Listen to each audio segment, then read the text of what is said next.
Hello friend, स्वागत है आपका आपके अपने यूट्यूब चैनल बीर बिल्ड हाउसिंग में एक और नए वीडियो लेक्चर साथ। आज हम बात करने वाले हैं, अगर मान लीजिए आप ठेकेदार को काम दे रहे हैं तो आपको कौन कौन सी सावधानियां रखनी है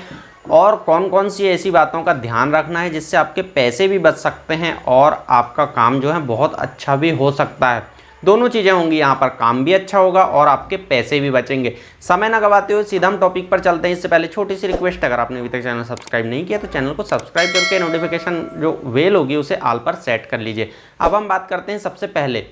पहला पॉइंट है हमारा कि अगर मान लीजिए आप का कॉन्ट्रैक्टर जो है वो काम कर रहा है और अगर आपने पूरे कॉन्ट्रैक्ट पर दे दिया यानी कि विद मटेरियल दे दिए, तब आपको ये ध्यान रखना है कि डीपीसी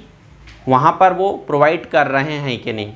डीपीसी जिससे कि आपका घर जो है बहुत ही अच्छा होता है और साथ ही साथ इससे बाद में सीलन वगैरह की जो प्रॉब्लम है वो आने के चांसेस हमारे कम हो जाते हैं। अगर हम बात करें मान लीजिए इसके बाद सेकंड पॉइंट पर, तो डीपीसी ही है और इसके बाद प्लिंथ बीम की बात करें हम तो प्लिंथ बीम इतना ज़्यादा इंपॉर्टेंट है क्योंकि कुछ जगह ऐसा होता है प्लिंथ बीम नहीं देते। और उसके साथ साथ सेकंड पॉइंट पर ये भी आप एक चीज़ समझ लीजिए कि प्लिंथ बीम में जो फॉर्मवर्क करते हैं यानी कि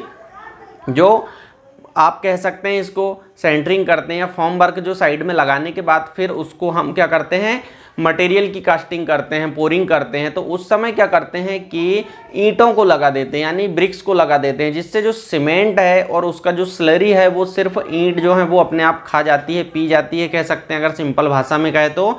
या एब्जॉर्ब कर लेती है। और इसके कारण होता यह है कि जो आपका मटेरियल उसमें हनीकॉम्ब आते हैं या फिर वो वीक हो जाता है क्योंकि उसके साइड में ईंट लगा दिए। जो टोटल अगर मान लीजिए उसका स्लरी है और जो मेन सीमेंट का बेस है या जो इम्पोर्टेंट केमिकल हैं जो यूज़ होता और स्ट्रेंथ देता वो तो ऑलरेडी आपका ब्रिक जो है वो एब्जॉर्ब कर चुकी है। इससे प्रॉब्लम ये होती है कि आपकी जो प्लिंथ बीम है वो बिल्कुल ही बेकार हो जाती है और कमज़ोर बनती है, कह सकते हैं आप इसको। थर्ड पॉइंट बात करें तो ब्रिक वर्क में जो अगर हम मटेरियल यूज़ कर रहे हैं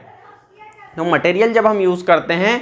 तो उसका मटेरियल जो गिरता है रीयूज़ करते हैं अगर, तो भी आपके पैसे बच सकते हैं। कैसे रीयूज़, यानी कि ये चीज़ आप समझ लीजिए, जब मान लीजिए आपका ब्रिक वर्क चल रहा है तो लगभग आप 15 से 20 मिनट में जो मटेरियल नीचे गिरता है हमारा,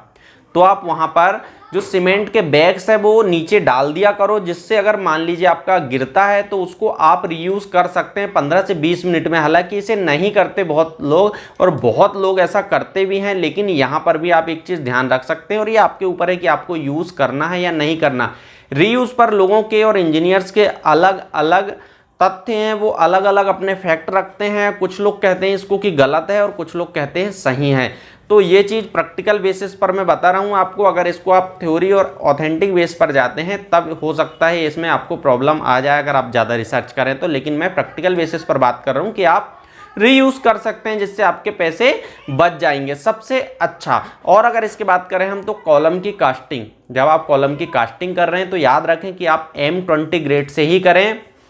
और इससे हायर जो आपके डिज़ाइन में है या आपके इंजीनियर ने जो भी डिज़ाइन के लिए दिया है आप उससे ही कॉलम की कास्टिंग करें, जिससे होगा ये कि आपका कॉलम अच्छा बनेगा। ज़रूरी नहीं है कि यहाँ पर पैसे बचाने के चक्कर में आपने M15 या M10 ग्रेड से यूज़ कर लिए या फिर M25 से आपके कॉन्ट्रैक्टर ने कहा और आपने M25, तो आपके पैसे लग जाएंगे। यहाँ पर ये चीज़ें आपको समझना होगा कि हमें कौन सा ग्रेड यूज़ करना है। फिर बाटर सीमेंट रेशो वगैरह भी हम आगे बात कर लेते हैं। इसके बाद स्लैब सबसे ज़्यादा इंपॉर्टेंट आता है। स्लैब बीम में सरिया, जो स्लैब में सरिया हम देते हैं वहाँ पर करते क्या है, हम सबसे ज़्यादा स्पेसिंग उसकी जो रहती है वो बढ़ा देते हैं। स्पेसिंग बढ़ाने से होता है ये कि आपका यहाँ पर पैसा बच जाता है। बहुत सारी जगह पैसे लगने के कारण मैंने ये देखा हूँ कि स्पेसिंग अगर मान लीजिए हमने डिज़ाइन में दी है आपको कोई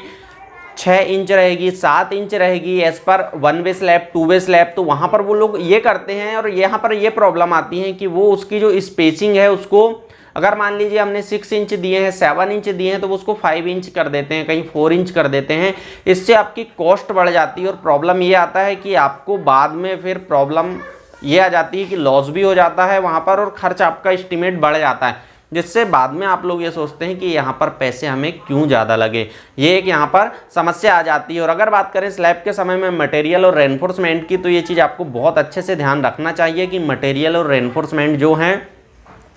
वो सही है या नहीं। ऐसा इस कारण क्योंकि water cement ratio M20 grade और उसके बाद फिर आप जो वहाँ पर यूज़ करते हैं मास्किंग टेप, उसके साथ साथ कवर ब्लॉक, ये सारी चीज़ प्रॉपर करना चाहिए, जिससे बाद में अगर मान लीजिए आपका काम खराब हो गया तो ज़्यादा पैसे लग सकते हैं। इस कारण ये कुछ बेसिक चीज़ें, इन पर तो आपको ध्यान रखना ही चाहिए। फ्रेंड्स, आई होप आपको वीडियो पसंद आया, और वीडियो पसंद आता है तो लाइक करें, अपने दोस्तों के साथ शेयर करें, चैनल पर पहली बार आए तो सब्सक्राइब करके बेल आइकन जरूर प्रेस कर ले। मिलते हैं नेक्स्ट वीडियो में किसी टॉपिक के साथ, तब तक के लिए थैंक यू।